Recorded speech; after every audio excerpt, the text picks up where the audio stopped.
Hello, everyone, and welcome along to the latest This is the Music Meets podcast, an independent podcast show that shines a light on rising artists from the new music scene from across the UK and Ireland. If you are new to the podcast, then please hit that subscribe button so you never miss out on any future episodes, and feel free to leave a comment as it really does help us beat those annoying Spotify and YouTube algorithms. It's now time for episode 105.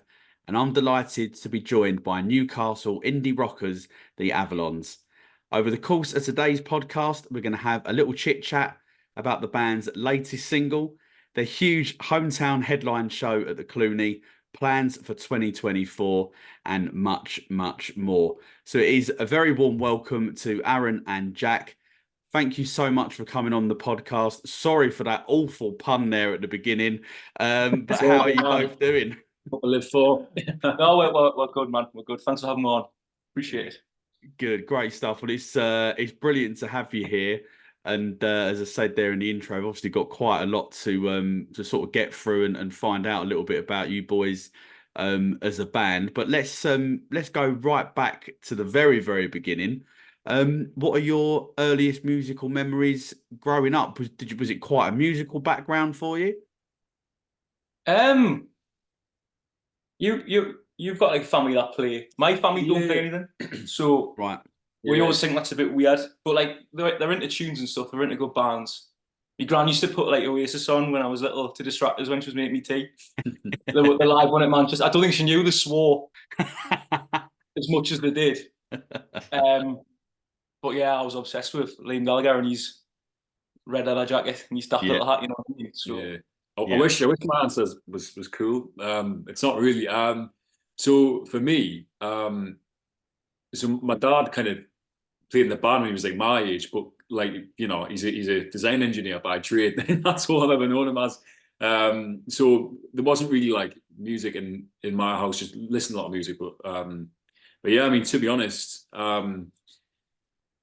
like listening to bands like Busted.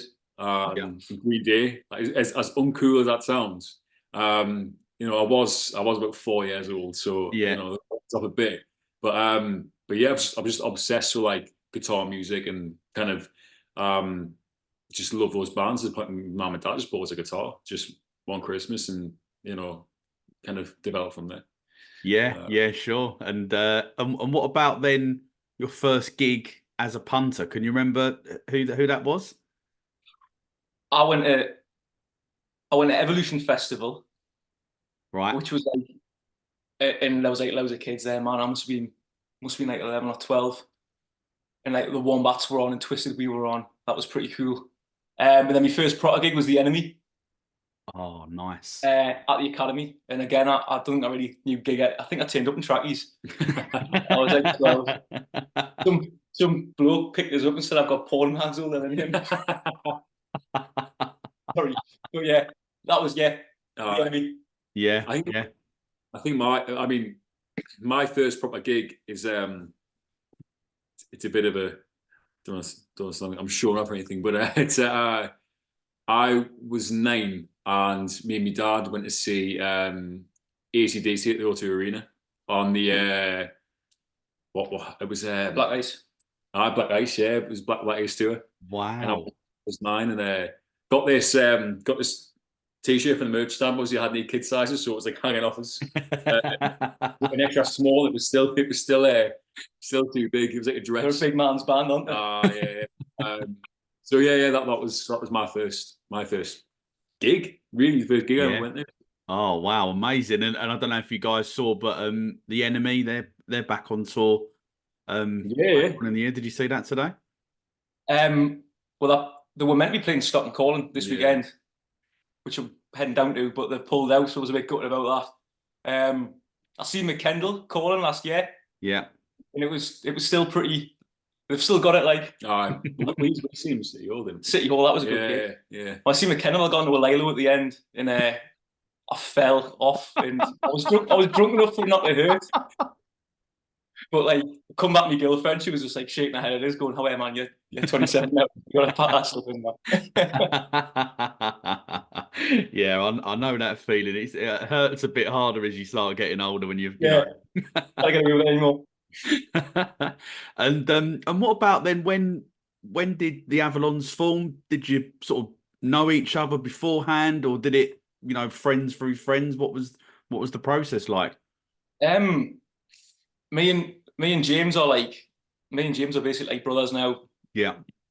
because he's like with my sister, and he used to like obviously come to my house with me when I'm like at my mum and dad's. Yeah. He reckons I asked him, but he definitely asked me. He turned up with his little lamp and his little doors, and he knocked on my bedroom door, and he was like, "Do you want to have a jam?" And I was like, "Yeah, go on, man." And we just used to knock some covers around and go to the buskers, and Aaron used to go to the buskers, Yeah. and was like, "We need to get another guitarist because I'm not that good." And then we're like, that was like the three, and then we've had like a canny few drummers. Yeah. And Dylan Sharp, the young prodigy, is the man, and that feels like that was what you would say that's like when we became the band. Well, yeah, because we were we did have a different name before the Avelons, but Yeah. it was like different drummers. So we used to be called the 515. So if any of the OG fans, then that's sort of shout out to use. But yeah, but we kind of remember one of the most demoralising things back in it. We were sitting, had a rehearsal in Blythe, and we were sitting in a McDonald's in Blythe, thinking, right, we need to change the name of this band. My mate used to call with a 5:15 Yeah. and think it was really funny. Yeah. Right. Okay. So yeah. they get up at gigs and like shouting at the microphone. Yeah. Couldn't hear him, but So yes, so the kind of Avalon's name kind of came from there. We recorded the Barricades, which is our first single. Yeah. And we kind of was sitting on it for ages, and we didn't really know what to do with it. And then Dylan came on board as a drummer, because our drummer who recorded on the Barricades, he left to pursue other things. But I think we really solidified who we are as a band. Like the Avelons, as you know it, that's as you've got it. That's So yeah. And that's when we really started. We put the single out. We've done the first ever headline gig, and we started really taking it. So usually we can make something of this. And yeah. And sure. And what then is like your creative process then like at the minute? Are you all throwing ideas into the hat, or is it, very much like you turn up to rehearsal, this is it, I've got the riff, I've got the melody, how lyrics and all that, how does it work? Varies a bit. We both separately bring stuff in. Probably approach it quite differently. But it's like it really comes together in the room, you know what I mean? Like, but we've had songs where I didn't even want to show them, and then like, because I've just thought this isn't very good, and then it ended up being like some more better tunes once you're getting like drums and bass going properly. You go, hang on, this is what it's meant to sound like. Yeah. Like it's a proper team effort, man. Yeah. You know? I think what's nice is that we all like trust each other. It's like that kind of it's like a telepathic kind of thing. So Jack kind of bring a chord progression, or kind of a few lyrics maybe that you just kind of, or a title. Yeah. Just work up the title. Yeah. Sounds like Ringo. It's like I'll take that. But it's like in a way it's like, it's like you've got the building blocks there, right? Like it's a bit of material, but we kind of really just know what to do, and everyone's just on the ball now. When it comes to writing your stuff, it's like it just happens out of nowhere. It's like it's a fun process. Yeah. Having a good time with it. Yeah. Exciting times then, really, in terms of that. And would you consider, obviously it sounds like at the minute it's very much maybe the basics of the idea is sort of done individually. Would you ever think about maybe actually combining that and having have you ever tried to have a writing session together? Yeah, we have come up with stuff that we've done together. Yeah. It does, like I say, we don't really have like a process as such. It just happens. I got like, we had the Blondie, the one before Chit Chat. Yeah. And I got obsessed with this, like the character of it and who it was and that. And then we've written like prequels and sequels to that. You know what I mean? Yeah. You've sort of like got to draw a line and then try and do something completely different. Otherwise, you know what I mean? I'm going to be one of these nutty blokes who's like, I've written 40 songs about this one person. So you've got to try not to get stuck into stuff like that too much. It's like I think the variation keeps it more interesting. Yeah. Personally. Yeah, sure. Okay. So that brings us on quite nicely then really to the latest single. It's called Chit Chat. It came out on March the 1st, and I think it's fair to say it had a brilliant reaction across social media.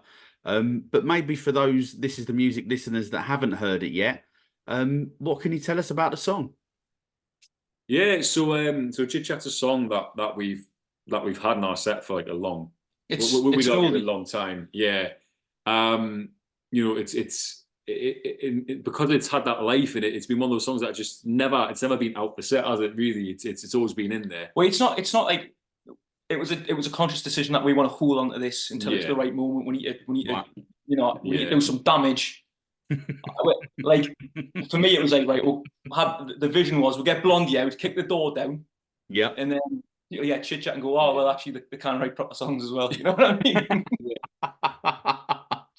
That was the idea. So we've been waiting for the right time to put this tune out, and now is the right time. And it's showing, like you say, man, it's getting a good response. Everyone's into it. Happy days. Because it's a bit lighter sonically than Blondie previous release.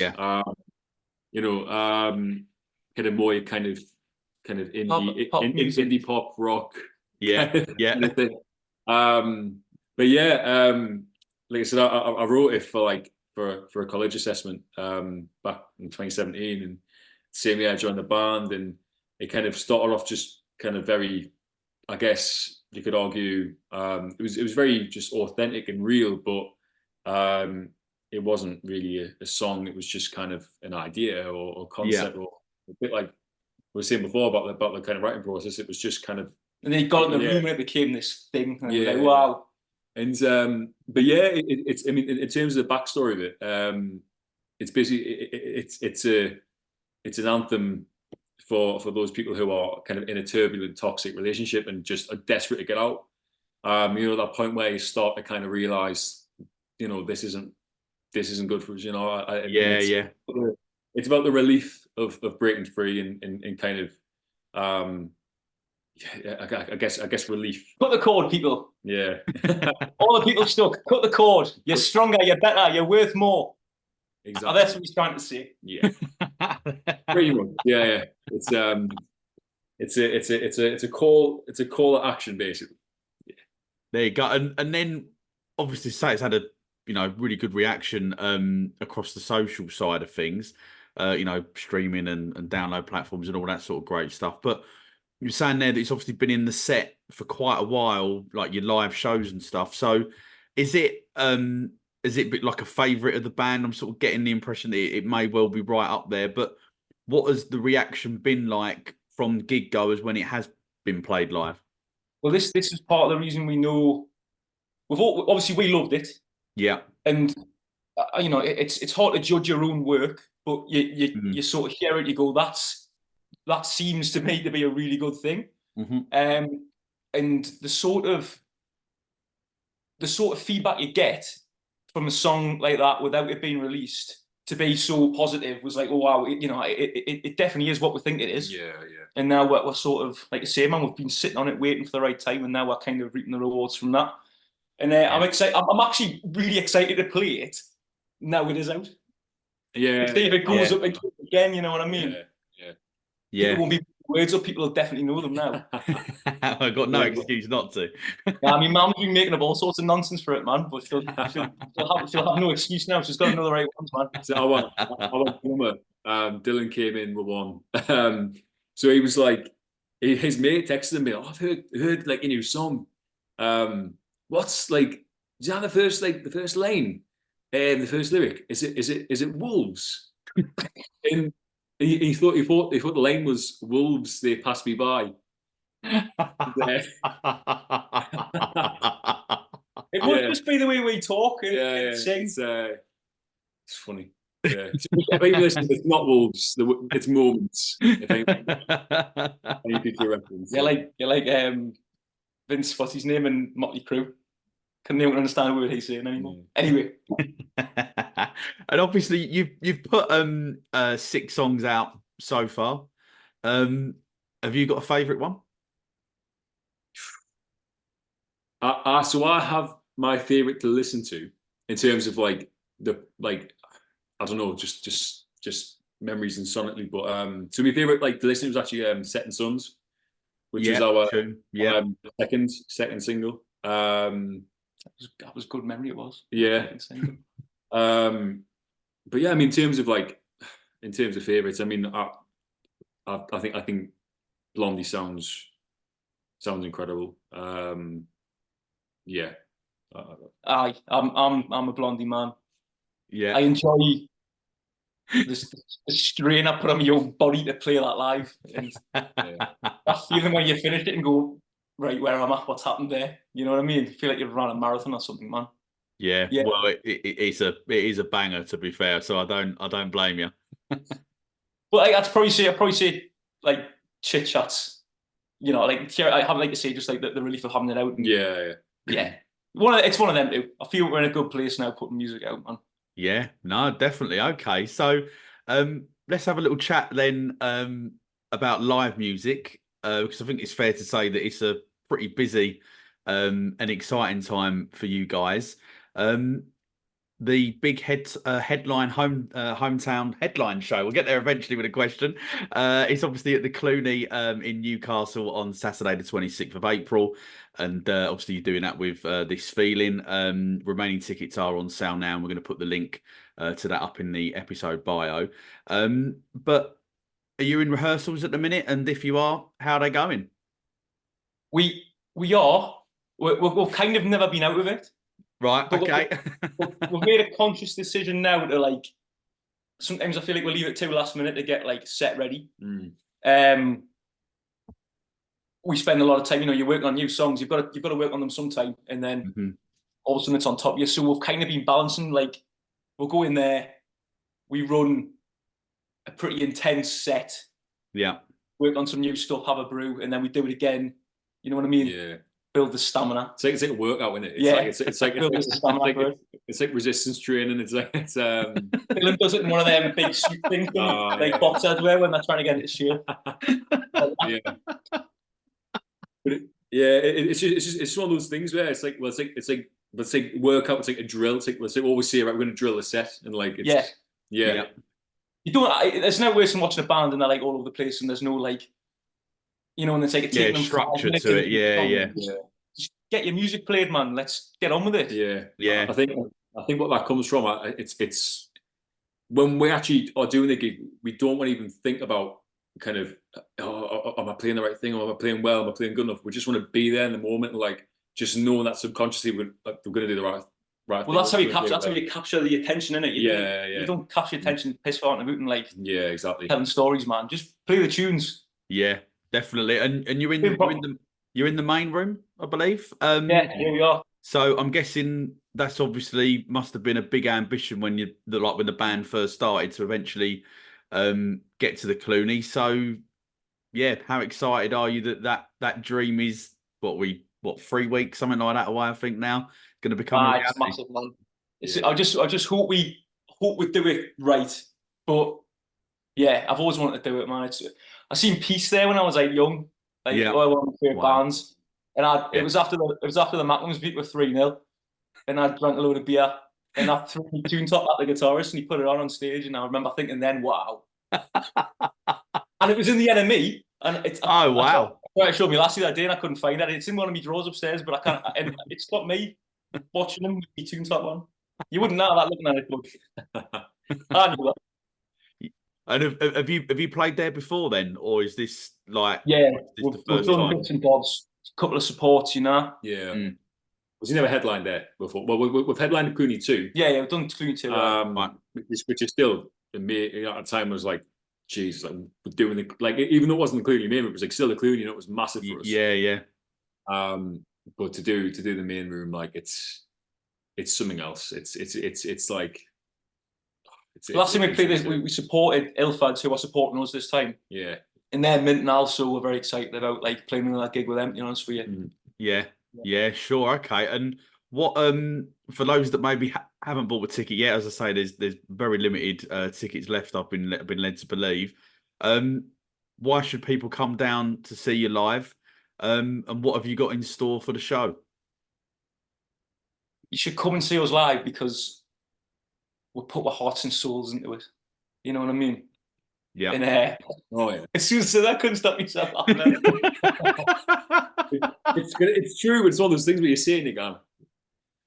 I'm trying to think of what people told when they watch it. What did Ilfed said? It was like it's like watching a Jason Statham film when you watch it. So if you like Jason Statham films, come to the Cluny on the 20th of April, and we're gonna be giving it large, giving it 6 and out. That's the plan. Yeah. Brilliant. Brilliant, love that. Absolutely brilliant. So obviously at the weekend, as we assuming it will still be the week, it should probably work by the time this comes out. You're obviously part of the Now Then festival. What was the experience like for you boys? That was a great day. It was, yeah. It was really just a really good, just a good do, wasn't it? It was just like Venue's mint. All the bands we watched were mint. Sound was mint, which is always, that's a worry when you go to these things. You're concerned that you're gonna not get to put your thing across properly. But it was great, man. Yeah. I got loads of beer tokens, so I didn't have to pay for any pints. And the girl on the desk was nice enough to give me extra ones because I was so polite, she said. So I was happy days. Drunk by the time we went home. Brilliant, great stuff. So obviously, well, not obviously, but on every This Is The Music Meets podcast, we ask all of the guests the same question, which is basically what artists on the underground sort of, new music scene have you been checking out over the last sort of 12 months or so? I don't know. It depends how underground it needs to be. These underground. Chipapa Wrestling underground. Have you heard of Chipapa Wrestling? They're from Brighton, and they're pretty good. But I wouldn't call them underground anymore. I think they've made the next step. Right. Okay. I guess kind of like if you're looking at like I'm saying underground, like the bands that were playing alongside you at like Now Then festival, kind of like that. I mean, obviously it could be bigger bands as well for sure, but yeah, sort of that. You've got our in-laws behind you, the Heavy North, where we're distantly related to the Heavy North. we're Western brothers, by some means or another. Yeah, they're great guys. They were epic, man. They were really good.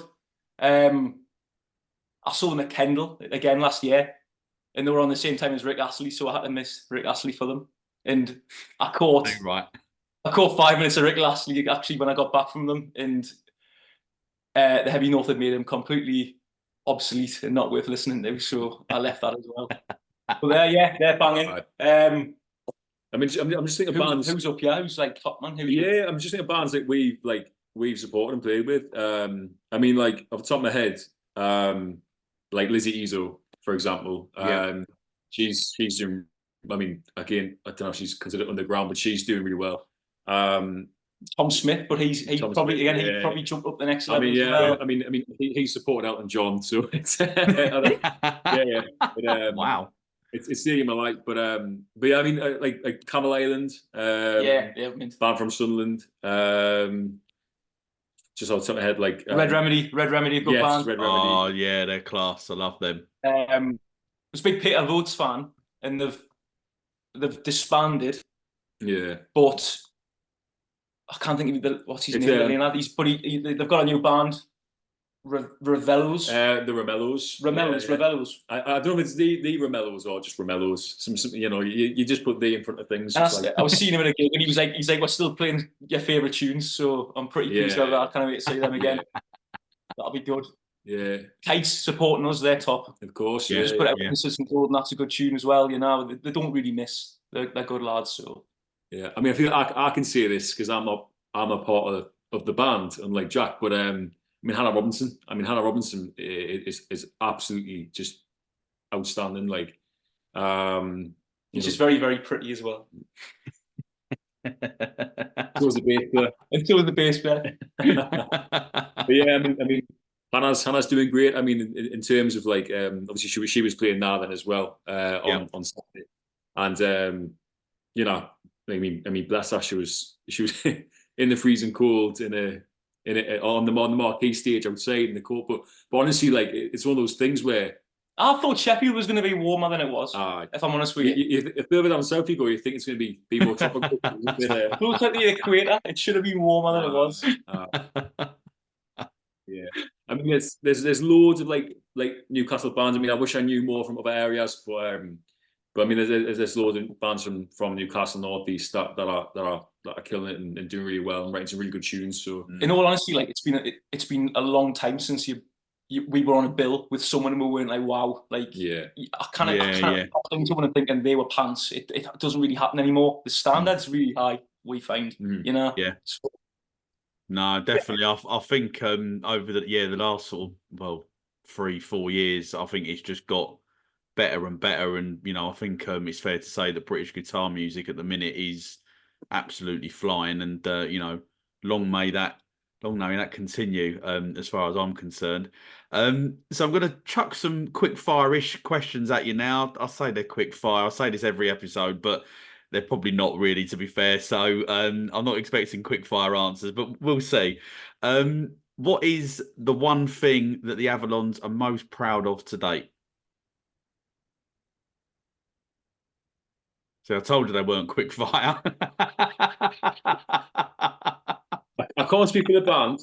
I think just having the like just playing the Cluny like that, even just like no matter how many people are there. I mean, tickets are selling really well, which is amazing. I really appreciate that. But just the ambition, just to do it. We're at a point now where we're being acknowledged. Is epic. Like if like you've got to do some rubbish gigs. You've got to go through some stuff when you're doing this, and it's hard work at times, and it tests your passion and your loyalty to each other, and to come through all that and sort of reap the rewards a bit now. We're starting to see the nicer side of it. We're starting to enjoy it and have like the rewards for the work, So I would say that, man. Especially working with this feeling as well. I mean, this feeling are renowned for up and coming artists and nationwide. So it was like having them on board was like a big thing for the Cluny. A bit of kudos type of thing. Yeah, definitely. So you're allowed to see one final song from your favourite artist in your favourite venue. Who are you choosing? So I can make this up. Yeah, I know this, man. I want to see. There's a video of the Clash playing the Clampdown on YouTube in 1980 at the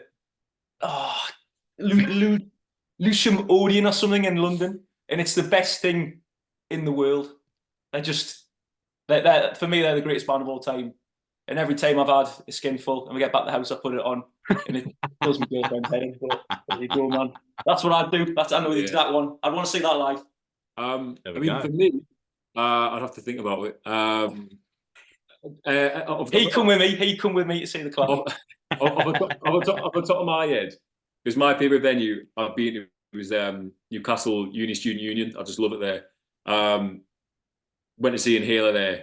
Me, Jack, James. That was cool. Were there, and I don't know. I think I remember just watching them play My Honest Face, and it was just like I was like on top of the world. So I would just do it again, and that's boring. I'll just do that again. That's good. No, not at all. No, not at all. Great answers there. So set the scene. Can you tell us about one of your most memorable gigs? For good or bad reason. It's entirely up to you. If you've got one of each, brilliant. If not, it doesn't matter. I'll let you take the Anik and Anik. Oh, I don't want to talk about the bad one. I don't want to talk about the bad one. That was We'll leave the bad one out then. Just the bad one. Then there we go. I'll let you take it. It's too late on the Monday to restart talking about the bad one, man. I don't know. The last headline Xerox was memorable for wrong reasons, but it came together at the end. It felt like a proper gig. That was incredible. But like we had bother with sound and getting started, and we went on too late, and everything went wrong until we got on stage, and then it just felt like a bit of a whirlwind. But it was, like you say, it was memorable because it wasn't. I woke up the next day and everyone was like, "Oh, it was a really good gig," and then I was like trying to recall it, and I was like, "I can't remember any of that. Like, what happened?" Like, it was just a complete blur. I was like, "Was I rolling around on the floor at one point?" And James was like, "Yeah, you were, yeah," because I was stood on your head, and I was like, "Oh Christ." So something like that. I don't know, man. A lot of, we've done a lot of headlines now that have just felt mint. You know, I love the Head of Steam one. That was ace.